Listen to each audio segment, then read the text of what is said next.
नेपाल में प्लेन का nose dive, इससे बच चुकी है एक पीएम की जान।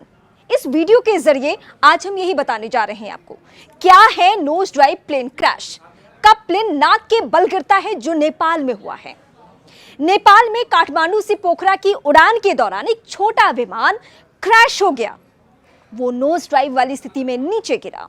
विमान में 19 लोग सवार थे, जिसमें 18 लोग मारे गए।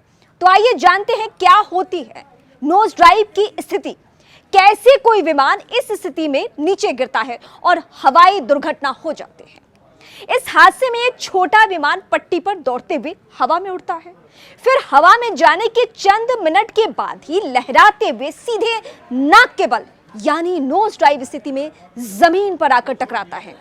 भारत में भी एक चर्चित नोज ड्राइव विमान हादसा 4 नवंबर 1977 को हुआ था, जिसमें तत्कालीन प्रधानमंत्री मोरारजी देसाई पुष्पक विमान में सवार थे।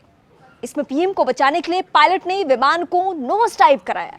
इसमें पूरी कॉकपिट क्रू की जान उसी समय चली गई थी। कब होता है नोज ड्राइव हादसा, ये मैं बताने जा रही हूँ। आमतौर पर नोज ड्राइव हादसा विमान में टेक्निकल गड़बड़ी या अचानक ईंधन खत्म होने के कारण ही होता है। हालांकि इसमें विमान अपने नोज के बल जमीन पर आकर टकराता है। आमतौर पर ऐसे में विमान का अलग पूरा हिस्सा जमीन में घुस चुका होता है, लेकिन ये एंगल पर निर्भर करता है कि ये किस पोजीशन में नोज ड्राइव हुआ है। अगर 30 या 40 डिग्री के आसपास नोज ड्राइव हो रहा है तो कॉकपिट मौजूद लोगों को जान जरूर खतरे में होती है, लेकिन बाकी लोगों को बचाया जा सकता है। ये इसका पूरा प्रोसेस है। नोज डाइव में एंगल भी असर डालता है, कैसे वो बताने जा रही हूं मैं। लेकिन अगर ये एंगल 60 से 90 डिग्री के बीच होता है तो फिर किसी का भी बचना मुश्किल होता है। नेपाल का विमान भी 60 डिग्री से ज्यादा का एंगल बनाते हुए नोज डाइव हुआ है, लिहाजा इसमें 19 में 18 लोगों की जान चली गई है। हालांकि अक्सर पायलट नोज डाइव में विमान को इसलिए जमीन पर लाकर गिराने की कोशिश करते हैं ताकि अपनी जान देकर लोगों को बचाया जा सके, ये उनकी जिम्मेदारी होती है। आइए जानते हैं वो वजह जिसमें नोज डाइव पोजीशन में प्लेन क्रैश होता है। पायलट की गलती विमानन दुर्घटनाओं का एक प्रमुख कारण है। इस वजह से भी नोज डाइव पोजीशन में विमान गिर सकता है। नोज डाइव की वजह से उड़ान नियंत्रण प्रणालियों में दिक्कत या गड़बड़ी भी होती है। ये विमान के खराब होने का कारण बन सकती है।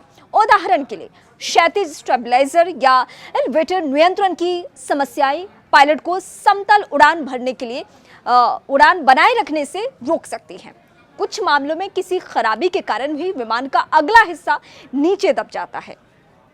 पर्यावरण स्थितियां भी इसमें योगदान दे सकती हैं, जैसे बहुत शोर या हवा का भारी दबाव।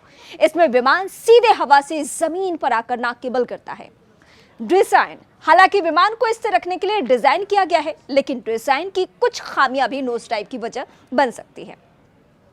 जानबूझकर किए गए कार्य, कई पायलट जानबूझकर ऐसे हादसों को जन्म देते हैं। ऐसा कुछ हाई प्रोफाइल घटनाओं में देखा भी गया है और जिससे शक बढ़ता है।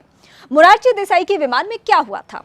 4 नवंबर 1977 के दिन तत्कालीन प्रधानमंत्री मोरारजी देसाई को सरकारी यात्रा पर असम जाना था। उनसे अनुरोध किया गया कि वो इस यात्रा में एयर इंडिया की 747 बोइंग का इस्तेमाल करें, लेकिन पैसा बचाने के चक्कर में मोरारजी ने कहा कि वो वायुसेना के पुष्पक विमान से ही यात्रा करेंगे। विमान की तेल टंकी छोटी थी और ये इसे लंबी दूरी की यात्रा करने लायक नहीं माना जाता था। खराब मौसम और तेल की कमी के कारण विमान को जोरहाट के पास में एक खेत में नोज ड्राइव करना पड़ा। इसमें वायुसेना के 5 चालक दल के लोगों की जान चली गई, लेकिन मोरारजी देसाई को बाल बाल बचा लिया गया।